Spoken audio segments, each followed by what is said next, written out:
안녕하십니까, 호피입니다. 오늘 배울 부분은 이제 VR을 이용해서 이제 활용을 해가지고 이제 VR 스테이션을 이용하는 방법에 대해서 강좌를 할까 합니다. 이 기존에 이제 요 앞단에서 했었던 강좌를 모두 축약하는 내용이기 때문에 가장 중요한 부분이기도 하고요. 그리고 앞 강좌를 보지 않으셨다면 좀 이해가 안 갈 수도 있기 때문에 앞 강좌를 좀 다시 한번 봐주시길 부탁드리겠습니다. 오늘 배울 것은 총 3가지인데요. 첫 번째 거는 그 VR 스테이션을 찾아가는 방법. 방이겠죠. 이거는 이제 기존에 했었으니까 뭐 복습 차원에서 한번 설명을 드리고요. 그 다음에 자신의 위치 찾기. VR 스테이션을 2개를 놓고 그 측량하는 방법이라고 해가지고 트라이앵귤레이션이라고도 하죠.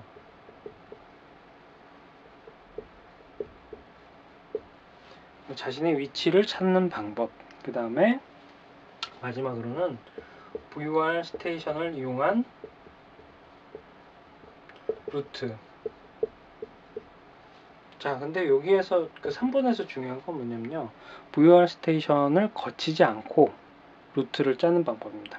그거에 대해서 오늘 3가지에 대해서 설명을 드리겠습니다. 자, 여기에서 이제 그 이론적인 부분으로 하나를 짚고 넘어가야 될게요. 그 방위를 찾는 방법에 2가지를 알아두셔야 될 게, 이건 뭐 이전 강좌에서 했습니다만, 비행기에서 현재 자신의 비행기에서 VR 스테이션의 방위를 구하는 법. 이건 바로 그 투 프롬 플래그에서 투 플래그가 세팅이 되어 있고, 그 다음에 CDI 바늘이 센터가 되도록 OBS를 돌려주면 됩니다. OBS를 돌려가지고 그림으로 그려드리면 CDI 바늘이 센터, 그 다음에 여기가 ON이 되어 있는 상태의 값, 여기 방위가 바로 비행기에서 VR까지의 방위입니다. 무슨 얘기인지 아시겠죠? 그 다음에 VR 스테이션에서 비행기까지의 방위를 알기 위해서는 투 프롬 플래그에서 프롬만 변경이 되면 돼요. 프롬 플래그에 등이 켜지고 CDI가 센터로 되면, 그렇게 OBS를 조작하면 VR 스테이션에서 비행기의 방위를 알 수 있다는 거죠.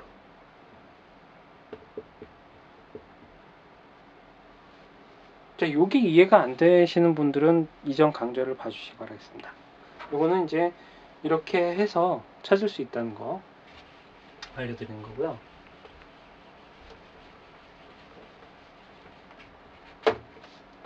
자, 아까 그 3가지 방법에 대해서 설명을 드린다고 했었는데요. 첫 번째, 그 VR 스테이션으로 향하는 방법.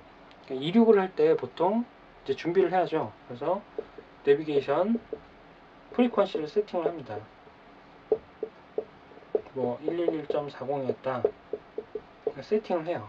그 다음에 아이덴티를 합니다. 모르스 코드로 삐삐삐 뭐 이런 소리를 들어서 현재 자신이 찾고자 하는 VR 스테이션이 맞는지 확인을 하죠.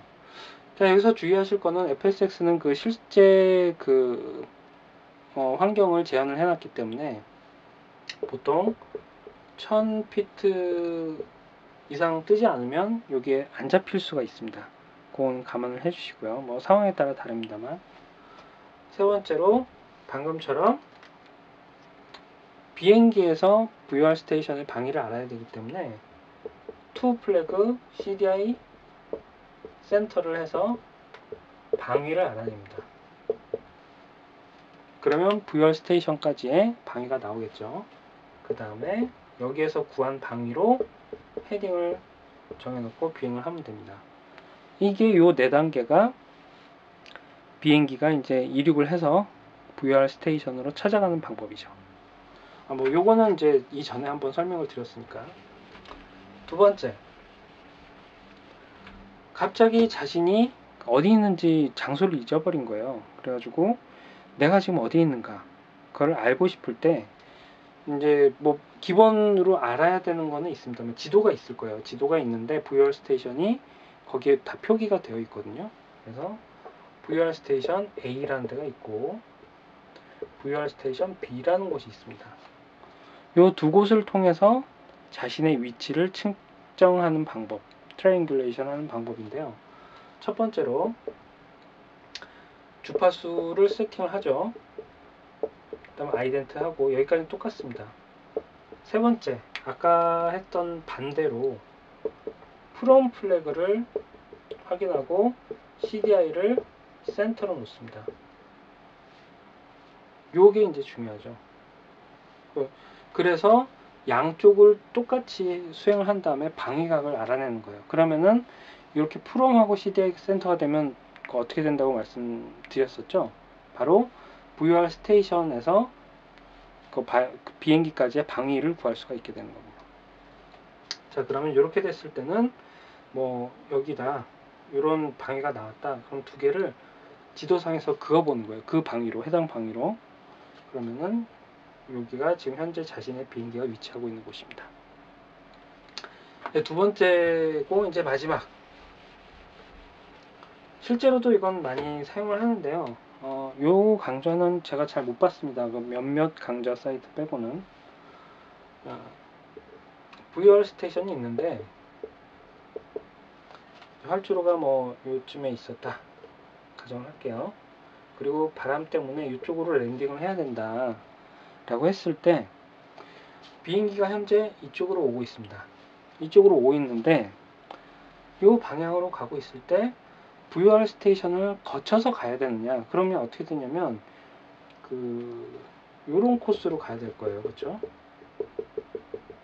이렇게 요 코스로 비행을 해야 됩니다. 근데 그냥 단순하게 이렇게 비행하면 안 되나? 왜냐하면 한참 돌아가야 되는데, 그럴 때 어떻게 쓰냐면요. 물론 비행을 하기 전에 이 계획은 미리 다 짜놔야 됩니다. VOR 스테이션에서 코스 180, 그 다음에 뭐 한 150, 140 이렇게 가정을 해보죠. 그래서 여기가 코스가 180이고요. 150, 그 다음에 이게 140이다. 코스가 그렇게 돼 있다면 어떻게 비행을 하면 되냐면요. 현재 오는 방향에서 코스가 180일 때 CDI 바늘이 센터를 가리키는 순간에 헤딩을 90으로 해서 비행을 합니다. 좀 이렇게 대충 약간 좀 올라가야 되겠네요.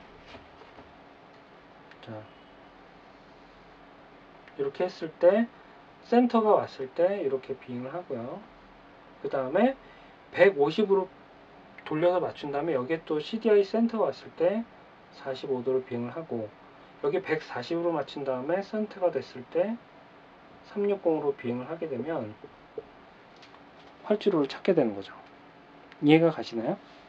그래서 본인이 해야 되는 건 뭐냐면요. 여기에서 코스를 OBS를 돌리겠죠. 180으로 세팅을 하고 지금 현재 헤딩 유지 그렇겠죠.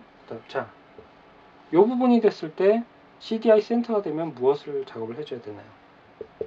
코스를 150으로 맞춰주고 헤딩을 90으로, 그럼 여기로 비행을 하게 되겠죠.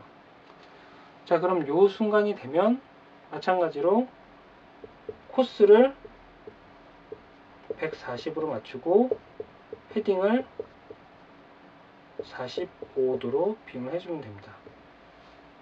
450 아닙니다. 죄송합니다. 그래서 여기에 도착을 했을 때 CDI 바늘이 센터로 오게 되면 360 헤딩을 해서 가게 되면 활주로가 나오는 거죠. 이렇게 비행을 하게 되면 이렇게 출렁거리게 비행을 하지 않아도 연료를 절약하면서 갈 수 있는 이렇게 최적의 루트가 나오겠죠.